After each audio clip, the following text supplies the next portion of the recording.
Hi everyone, कैसे हैं आप सब। उम्मीद करते हैं कि सभी लोग बढ़िया होंगे और मज़े कर रहे होंगे। आजकल हम क्लास 12 फिजिक्स के 10th चैप्टर का न्यूमेरिकल्स कर रहे हैं। इससे पहले वाली वीडियो में हमने न्यूमेरिकल के क्वेश्चन नंबर 1 से लेकर क्वेश्चन नंबर 5 तक कर लिया था। अब इसी में आगे हम अपना छठा प्रश्न आज स्टार्ट करेंगे और इससे आगे के प्रश्नों को सॉल्व करेंगे। तो सबसे पहला ये छठा प्रश्न होगा हमारा। यहाँ पर दिया है, क्वेश्चन को आप स्क्रीन पर देख सकते हैं या आपके पास बुक होनी चाहिए। तो इसके लिए पहला प्रश्न दिया है, यंग के द्विध्रुवी प्रयोग में व्यतिकरण फ्रिंजों को प्राप्त करने के लिए 650 नैनोमीटर तथा 520 नैनोमीटर तरंगदैर्ध्यों के प्रकाश पुंज का उपयोग किया गया है। फिर यहाँ पर पहला प्रश्न है, 650 नैनोमीटर तरंगदैर्ध्य के लिए पर्दे पर तीसरे दीप्त फ्रिंज की केंद्रीय उच्चिष्ट से दूरी ज्ञात कीजिए। और दूसरा दिया है, केंद्रीय उच्चिष्ट से उस न्यूनतम दूरी को ज्ञात कीजिए जहां दोनों तरंगदैर्ध्यों के कारण दीप्त फ्रिंज संपाती होते हैं। और कैपिटल डी बराबर 120 सेंटीमीटर तथा स्मॉल डी बराबर हमारे पास दिया है 2 मिलीमीटर। ठीक है, तो सबसे पहले क्वेश्चन में जो जो चीज़ें दी गई हैं उन्हें हम नोट करते हैं। दोनों प्रश्नों के लिए हमें कॉमन चीज़ें दे दी गई हैं, यानी लैम्डा 1 यानी पहली तरंगदैर्ध्य है 650 नैनोमीटर और इसे हम लिख सकते हैं 650 गुणे 10 के पावर -9 मीटर के बराबर। फिर लैम्डा 2 बराबर दे दिया है हमें 620, यहाँ पर 620 नहीं बल्कि 520 है, 520 नैनोमीटर और इसे हम लिख सकते हैं 520 गुणे 10 के पावर -9 मीटर के बराबर। ठीक है, और कैपिटल डी की वैल्यू दी गई है 120 सेंटीमीटर और इसे मीटर में बदलेंगे तो 120 ये मीटर हो जाएगा। स्मॉल डी बराबर दिया है हमें 2 mm और mm को हम मीटर में बदलें तो 2 गुणे हम कह सकते हैं 10 के पावर -3 मीटर के बराबर हो जाएगा। ठीक है, इस तरह से अब हम अपना पहला प्रश्न स्टार्ट करेंगे। हमें तीसरे दीप्त फ्रिंज की दूरी बतानी है केंद्रीय उच्चिष्ट से। अब आपको पता है कि केंद्रीय उच्चिष्ट से जो दूरी होती है yn, हमें पता है सूत्र, चूंकि yn बराबर होता है n lambda capital D upon क्या होता है स्मॉल डी। अब हमें तीसरी की ज्ञात करनी है, इसलिए हम लिखेंगे y3 बराबर 3 मल्टीप्लाई लैम्डा, ये लैम्डा 1 की वैल्यू लिखेंगे क्योंकि ये पहले के लिए है तो लैम्डा 1 यहाँ पर लिख लेंगे। ठीक है, लैम्डा 1 की वैल्यू लिखना होगा। तो लैम्डा 1 क्या दिया है 650 गुणे 10 के पावर -9 और मल्टीप्लाई कैपिटल डी, यहाँ पर 1.20 और बटे स्मॉल डी की वैल्यू दी गई है 2 गुणे 10 के पावर -3। ठीक है, इसे हम सॉल्व करेंगे तो क्या होगा। सबसे पहले आप देख लीजिए, इसमें हम इसको 2 से काट दीजिए यहाँ पर। ठीक है, तो ये आ जाएगा 0.60 आ जाएगा। ठीक है, और इसके बाद इसको और सॉल्व करिए, ये 10 के पावर 3 ऊपर जाएगा पॉजिटिव होगा, ये घट जाएगा तो यहाँ पर आ जाएगा 10 के पावर -6 और इसके बाद फिर आप देखिए इसका गुणा यहाँ पर कर दें तो 6 त्रिक 18 यानी 180, 2 अंक पे दशमलव लगा देंगे, फिर 650 का गुणा कर देंगे और फिर इसका गुणा यहाँ पर कर देंगे। अब इस पूरे को अगर आप लोगों ने सॉल्व किया तो आपको आंसर मिलेगा 1.17 गुणे 10 के पावर -3 मीटर। ये टोटल आंसर आपको मिल जाएगा। दोस्तों, आप इसका मल्टीप्लाई खुद से करिए जिससे आपको भी इसका अभ्यास हो सके। ठीक है, अब हम दूसरा प्रश्न इसमें सॉल्व करेंगे। दूसरा प्रश्न दिया है यहाँ पर हमें बी वाले पार्ट में दिया है कि केंद्रीय उच्चिष्ट से उस न्यूनतम दूरी को ज्ञात कीजिए जहाँ दोनों तरंगदैर्ध्यों के कारण दीप्त फ्रिंज संपाती होते हैं। ठीक है, तो सबसे पहले यहाँ पर हम ये मानते हैं कि माना लैम्डा 1 की nवीं तथा लैम्डा 2 की n+1वीं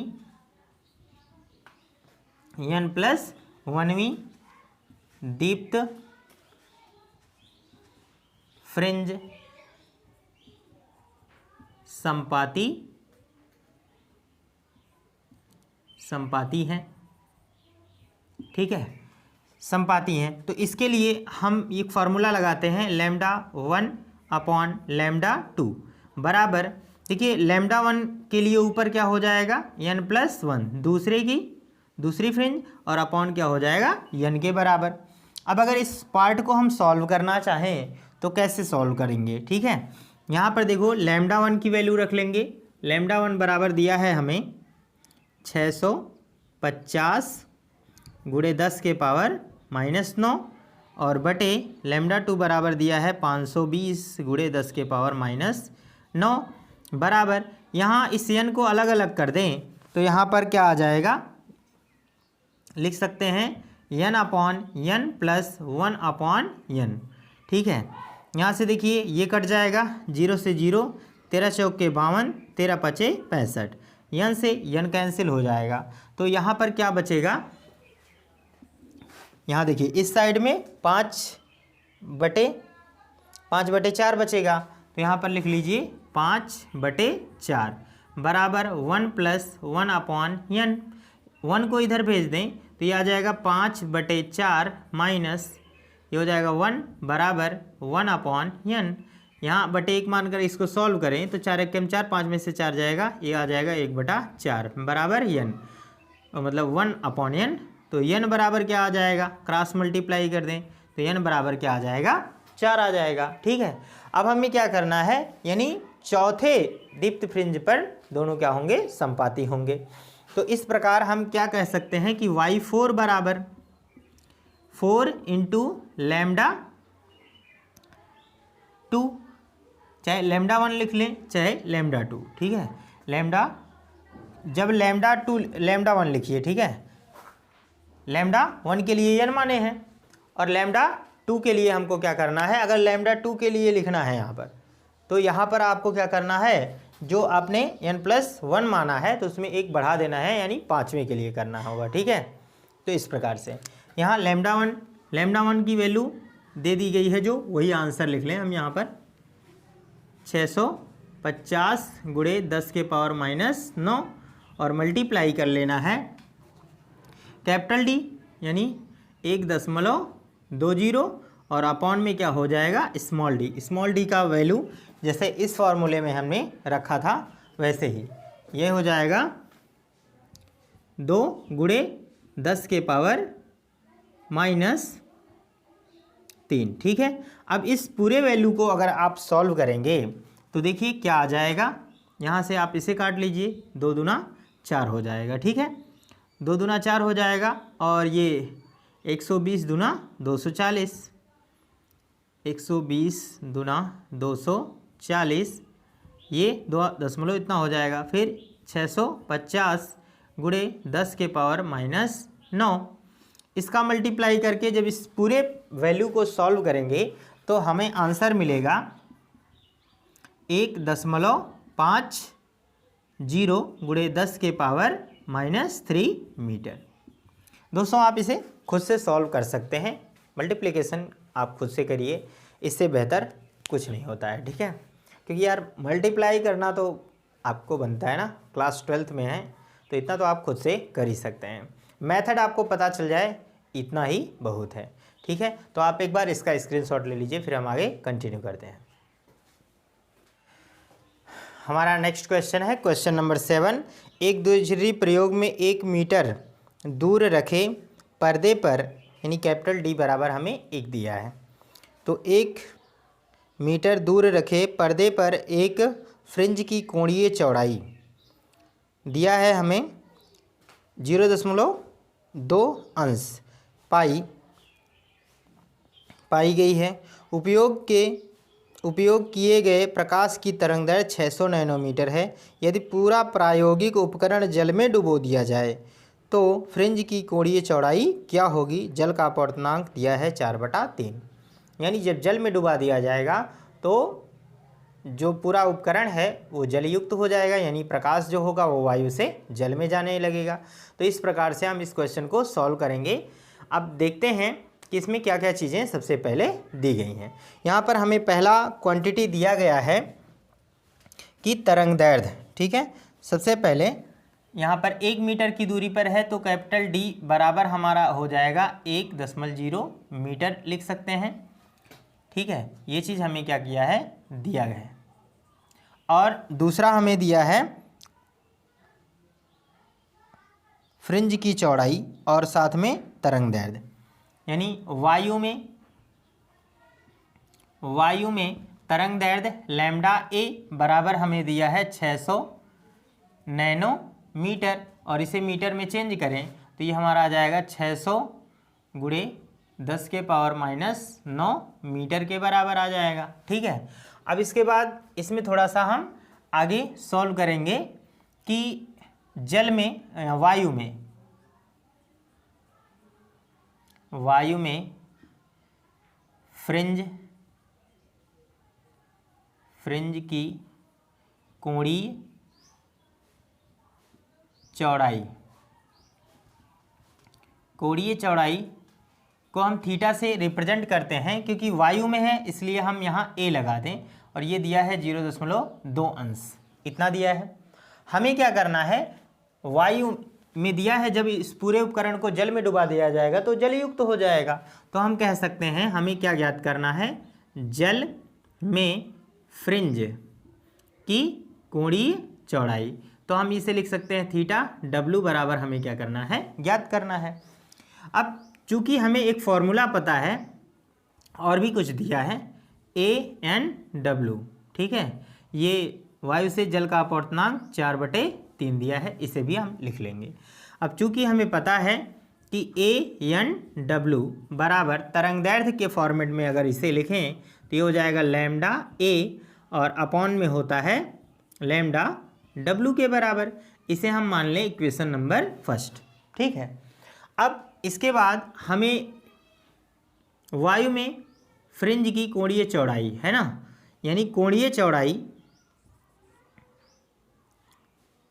यहाँ पर वायु है तो हम ये लिखते हैं वायु में फ्रिंज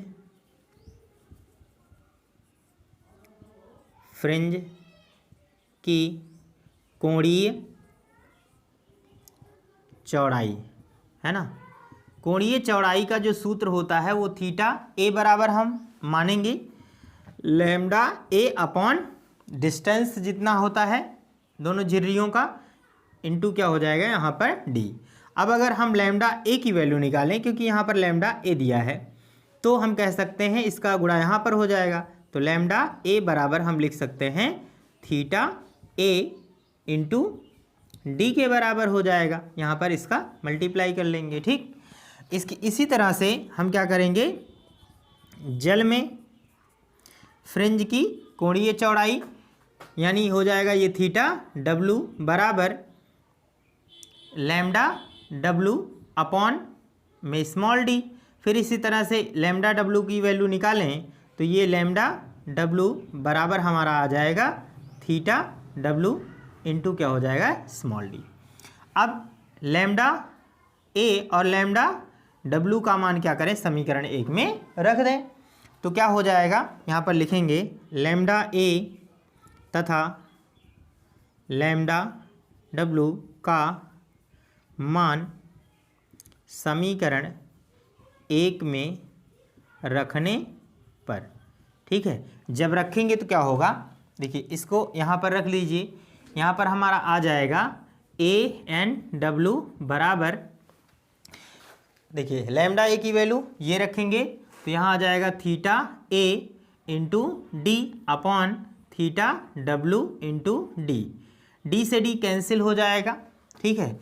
हमें थीटा डब्लू की वैल्यू क्या करनी है, फाइंड करनी है, तो इसका गुणा यहाँ पर कर दें तो ये चीज़ यहाँ पर आ जाएगा थीटा डब्लू बराबर थीटा ए अपॉन ANW, ठीक है। अब थीटा ए की वैल्यू हमें पता है 0.2, ठीक है, और ANW की वैल्यू यहाँ पर दी गई है ना, आपको पता है 4/3। तो यहाँ पर रखेंगे जब 4/3 तो 3 ऊपर चला जाएगा, 3 का यहाँ पर गुणा हो जाएगा। यहाँ पर हम कर सकते हैं 3 दूना 6, यानी आ जाएगा 0.6 और बटे आ जाएगा 6 और बटे क्या हो जाएगा ये 4। दशमलव में आपको भाग देना है, दशमलव हटा दीजिए 40 हो जाएगा, ठीक है। और इसको 40 का जब 6 में भाग देंगे तो ये हमारा आंसर आ जाना चाहिए। देखिए 6 में भाग दे दीजिए आप 40 का, है ना, दशमलव बढ़ाइए 0 बढ़ जाएगा, फिर एक बार जाएगा तो ये 40 बटे घटा देंगे 20 हो जाएगा, फिर एक 0 बढ़ा दीजिए 40 पंजे 200। मैं इसे कह सकता हूँ 0.15 डिग्री आ जाएगा कोणीय चौड़ाई, ठीक है। इस तरह से हम इस क्वेश्चन को सॉल्व कर सकते हैं, काफ़ी आसान है। यहाँ पर एक रिजल्ट भी आपको मिल रहा है कि पहले कोणीय चौड़ाई थीटा बराबर 0.2 डिग्री थी, अब क्या हो गई है 0.15 डिग्री हो गई, ठीक है। इस प्रकार से उसकी कोणीय चौड़ाई घट जाएगी। तो आप इसका स्क्रीनशॉट ले लीजिए। हमारा नेक्स्ट क्वेश्चन है क्वेश्चन नंबर 8। क्वेश्चन नंबर 8 में दिया है वायु से कांच में संक्रमण के लिए ब्रूस्टर कोण क्या है। कांच का अपवर्तनांक दिया है 1.5, ठीक है। तो बहुत ही आसान सा सवाल है, मुझे इसे बताना नहीं चाहिए, फिर भी मैं आपकी मदद कर रहा हूँ कि कांच का अपवर्तनांक चाहे आप ANG लिख लीजिए या फिर केवल यही लिखिए, n बराबर है 1.5, ठीक है।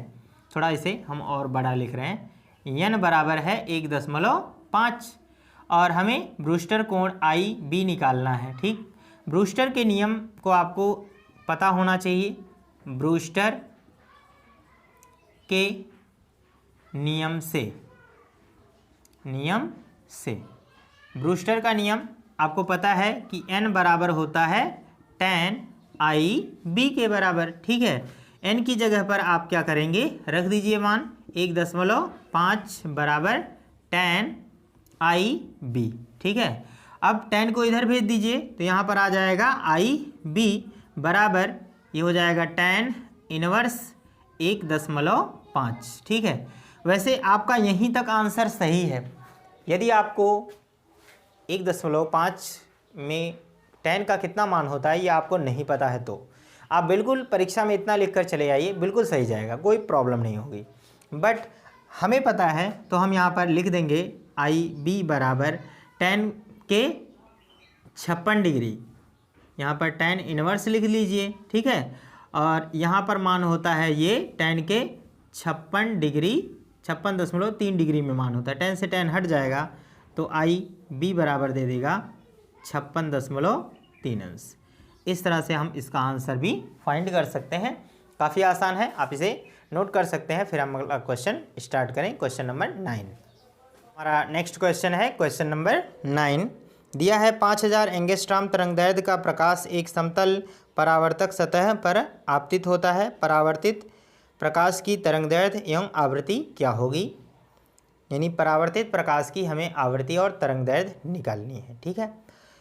तो आपतन कोण के किस मान के लिए परावर्तित किरण आपतित किरण के लंबवत होगी, ठीक है।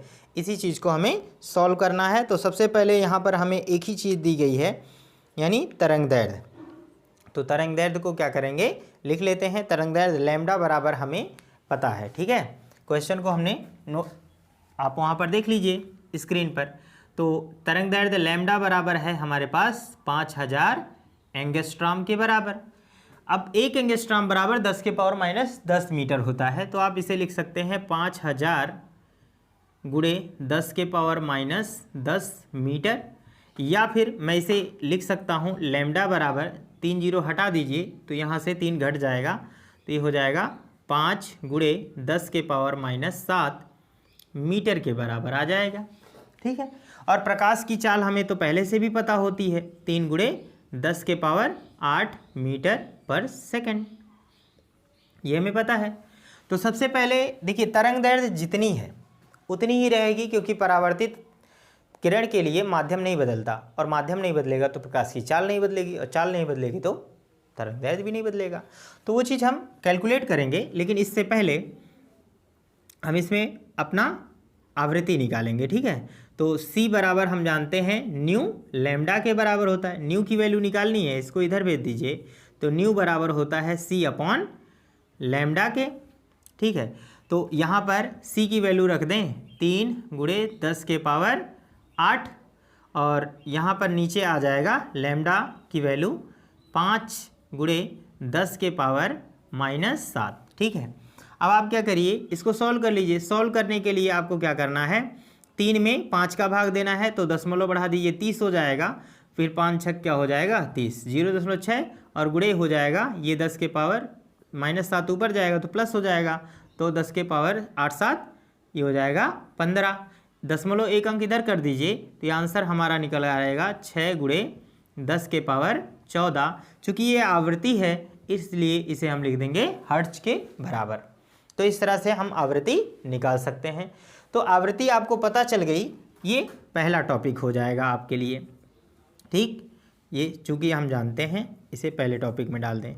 दूसरा हमें क्या करना है, तरंग दैर्ध्य। यहाँ लिखेंगे चूँकि परावर्तित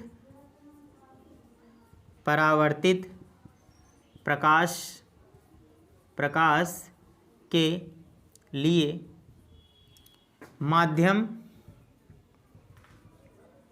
माध्यम नहीं बदलता, अतः तरंग दैर्ध्य लैम्डा बराबर इतना ही रह जाएगा, 5000 एंगस्ट्रॉम के बराबर ही रह जाएगा। तो इस तरह से हमने दो चीज़ें निकाली, एक आवृत्ति, एक हो गई हमारी आवृत्ति। ठीक है, और दूसरा हमें क्या मिल गया, तरंग दैर्ध्य। ये चीज़, दोनों चीज़ निकल गया।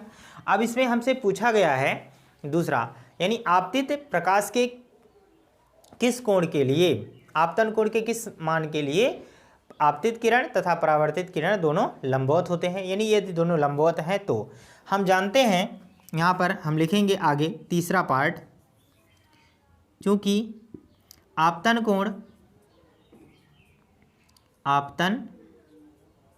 कोण I बराबर होता है परावर्तन कोण R के लिए।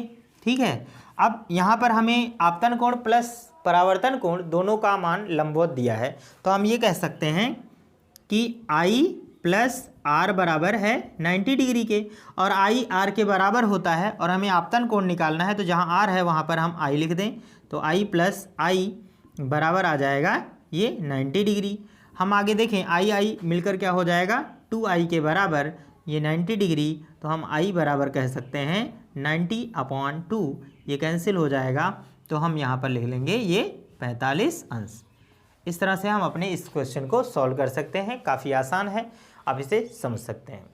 आप इसका स्क्रीनशॉट लीजिए, फिर हम अगला और last question 10th question solve करते हैं।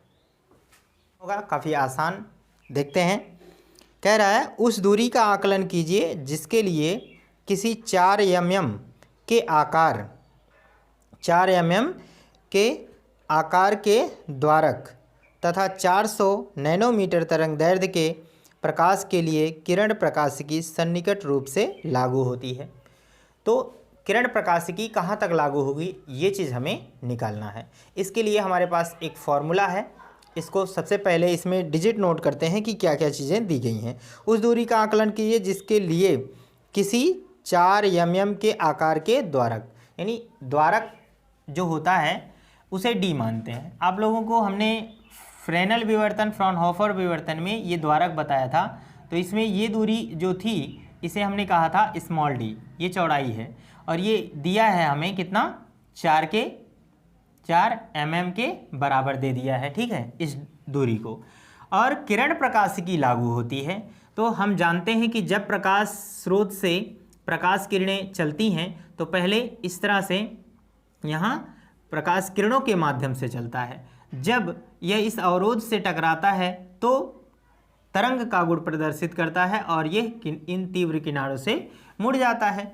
लेकिन किरण प्रकाशिकी कहाँ तक लागू होता है, यही दूरी हमें यहाँ से यहाँ तक ज्ञात करनी है। ठीक है, और इसे हम क्या कहते हैं, ZF से दिखाते हैं, यानी फ्रेनल विवर्तन में। ठीक है, तो यही दूरी हमें निकालनी है ZF, और ये फॉर्मूला होता है हमारा ZF बराबर होता है ये दूरी यानी d स्क्वायर अपॉन क्या होता है लैम्डा, और हमें लैम्डा का मान यहाँ पर दे दिया है क्वेश्चन में 400 नैनोमीटर। ठीक है, तो 400 नैनोमीटर लिखते हैं, यहाँ पर लिख लीजिएगा लैम्डा बराबर हमें दिया है 400 नैनोमीटर। तो इन वैल्यूज़ को इसमें रख दें तो ये डी की जगह पे कितना रखेंगे, ये 4 mm, तो 4 mm है, mm को बदल दीजिए मीटर में, तो 10 के पावर क्या हो जाएगा -3, और इसका स्क्वायर है तो स्क्वायर कर लीजिए। लैम्डा का मान दिया है 400, ये नैनोमीटर है तो इसको भी मीटर में बदल दीजिए, 10 के पावर -9 हो जाएगा। अब इसको सॉल्व करेंगे तो कैसे होगा, 4 चौक 16 वर्ग हो गया, इसका वर्ग करेंगे तो गुणे 10 के पावर हो जाएगा -6, और बटे यहाँ पर ये हो जाएगा 400 और गुणे 10 के पावर यहाँ पर है -9, 10 के पावर -9 ऊपर जाएगा, यहाँ पर इसको काट दीजिए, ये हो जाएगा आप कह सकते हैं 16 एकम 16, 16 दूने 32, 8, तो यहाँ पर हो जाएगा 16 पचे 80। ठीक है, तो यहाँ पर ये ऊपर जाएगा तो 10 के पावर +9 होगा, तो मैं यहाँ लिख सकता हूँ 1 बटे ये 25, और ये ऊपर जाएगा तो 10 के पावर 3, यहाँ पर कह सकते हैं गुणे 10 के पावर ये हो जाएगा 3, और इसे हम आगे सॉल्व करना चाहें तो 10 के पावर 3 को हम लिख सकते हैं 1000 और बटे 25, 25 चौक के क्या हो जाएगा 100, 40, यानी आ जाएगा ये 40, और ये दूरी है तो हम यहाँ पर लिख लेंगे मीटर। इतना हमारा आंसर हो जाएगा। तो काफ़ी बहुत आसान है, आप इसे अच्छे से सॉल्व कर सकते हैं। दोस्तों, इस तरह से हम क्लास 12th के 10th चैप्टर वेव ऑप्टिक्स के न्यूमेरिकल्स को कंप्लीट कर सकते हैं। यदि कोई डाउट्स रह जाए तो प्लीज़ कमेंट सेक्शन में ज़रूर लिखिएगा, और अगर आप हमारे चैनल पर नए हैं तो प्लीज़ चैनल को सब्सक्राइब कर लीजिए। हम ऐसे ही कंटेंट्स लेकर आएंगे, बोर्ड पेपर होने से पहले हम पूरा सिलेबस कंप्लीट करेंगे, ये हमारा आपसे प्रॉमिस है। और अगर वीडियो पसंद आया तो लाइक शेयर ज़रूर करिएगा। तो मिलते हैं अगली क्लास में, तब तक के लिए गुड बाय।